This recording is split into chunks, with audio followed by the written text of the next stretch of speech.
Sefer Bereshit, Parshat Toldot, on hatred and what to do with it. Parshat Toldot, meaning generations, tells of the second and third generations of the Abrahamic covenant. And at this point, the family has been around long enough to, like many families, become rife with conflict. The tensions between Isaac and Rebekah's children, Jacob and Esau, begin literally in utero. Quote, the children struggled in her womb. And their struggle is symbolic of the larger future animosity between Israel and Edom. Later, Jacob all but forces Esau to sell him his inheritance rights as the firstborn. Neighboring groups clash with Isaac over scarce resources, and Isaac and Rebekah become bitter that Esau marries two Hittite women. Lastly, in the most memorable, contentious part of this Torah portion, Rebekah has Jacob dress up as Esau to deceive an aging Yitzchak into giving him Esau's bracha, giving Esau's blessing. At this point, Esau has had enough, and we see one of the first instances of hate in the Bible. V'yistom Esav et Yaakov al habracha asher bercho avi v'yomer Esav b'libo yikrevu yemei Evel avi v'yaharga et Yaakov achi. And Esau hated Jacob because of the blessing wherewith his father blessed him. And Esau said in his heart, let the days of mourning for my father be at hand. Then will I kill my brother Jacob. The new JPS translation renders that Esau hated Jacob phrase as Esau harbored a grudge against Jacob. Friends, notice that the problem doesn't end at the hate of Esau experiences inside himself. In just this one verse, there is a direct connection between Esau hating Yaakov and Esau wanting to kill Yaakov. It's additionally disturbing that it's in his heart that Esau says he intends to kill his brother.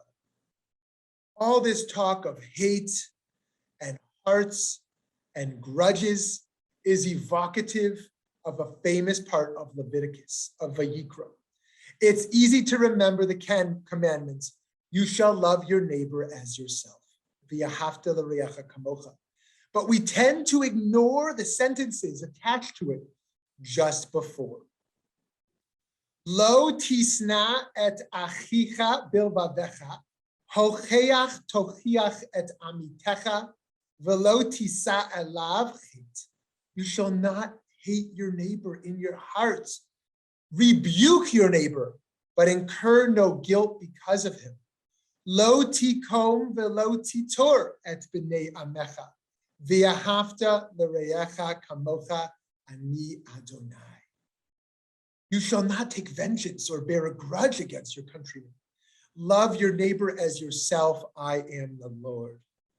Just as in our Parsha, we're confronted with the link between hatred and violence.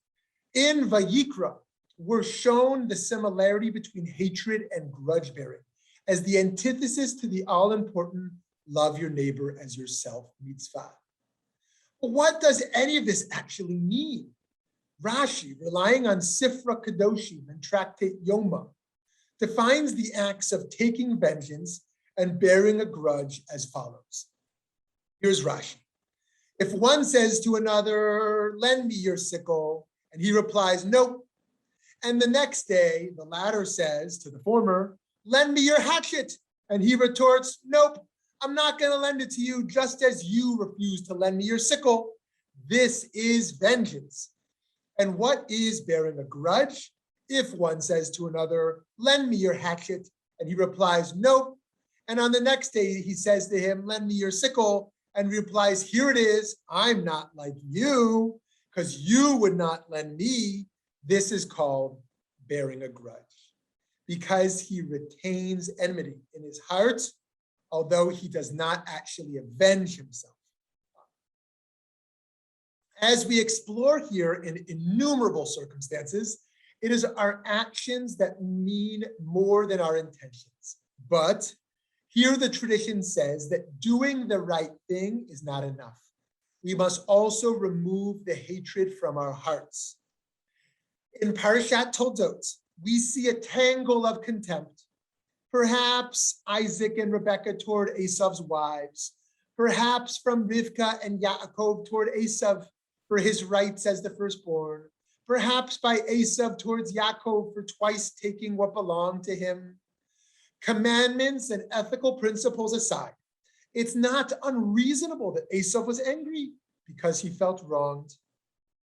But the Jewish tradition makes a distinction between the vengeance taking, grudge-bearing kind of hatred, and sinat chinam, or baseless hatred. The Talmud teaches that the first temple, the Beit HaMikdash, was destroyed because of the three cardinal sins: idolatry, sexual immorality, and bloodshed.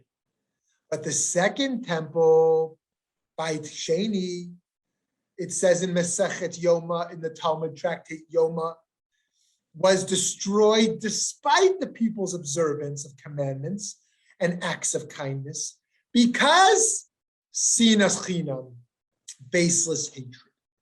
Baseless hatred is then said to be equal to avodah zarah, to this idolatry, sexual sins, and murder combined. This is the supposed reason the Jews went into exile nearly 2,000 years ago. Friends, when we look to our contemporary culture, we can easily identify baseless hatred as prejudice against groups of individuals, racism, xenophobia, anti-Semitism, misogyny, homophobia, the list goes on. When categories of people are not safe because they are hated by the other, hatred moves from a morality issue to a justice issue. When societal trust gets shattered through hatred, the work of building a just world is drastically set back. Hate crimes in America have been on the rise in recent years, and toward Jews in particular. Examining Tanakh for present-day advice on how to treat the other isn't always immediately helpful. But the book of Devarim, the book of Deuteronomy, does offer us a model for moving past hatred of outsiders.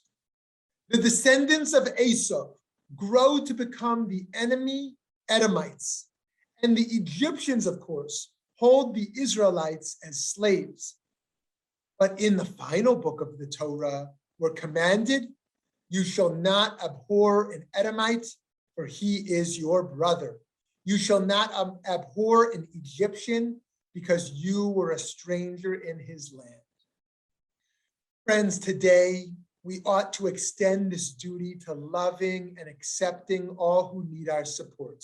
For example, those who might feel unwelcome in certain Jewish spaces due to their race, gender, sexuality, or socioeconomic status. More broadly, we should be making refugees, asylum seekers, immigrants, and the unsheltered population feel not just free from hatred, but appreciated. For non-baseless conflicts, telling people to simply get over their anger can be ineffective, if not offensive. We can find one strategy, though, by looking back at our Vayikra passage over there in Leviticus. You shall not hate your neighbor in your heart. Rebuke your neighbor, but incur no guilt because of him. You shall not take vengeance or bear a grudge against your countrymen. Love your neighbor as yourself. Friends, here we find that revenge, hatred, and love of neighbor are all grouped together. But there's also a fourth concept at play here, tochacha, rebuke. Perhaps the Torah is saying If we don't give feedback to people, we will come to hatred and ultimately to taking revenge, God forbid. We need healthy relationships because if we come to hate, we will come to harm. And because hate leads to this desire to kill, it is indeed a life or death matter and an obligation for us to resolve our hatred. We all have a responsibility to manage that emotion. Whether our best response involves forgiveness, feedback, work on our own hearts, or even acknowledgement that there are times when hatred is emotionally warranted, perhaps. We can hold the story of Rivka, Yitzchak, Yaakov, and Esav as a reminder of what happens when we don't properly manage our grudges. May we have the strength. May we have the emotional intelligence. Shabbat.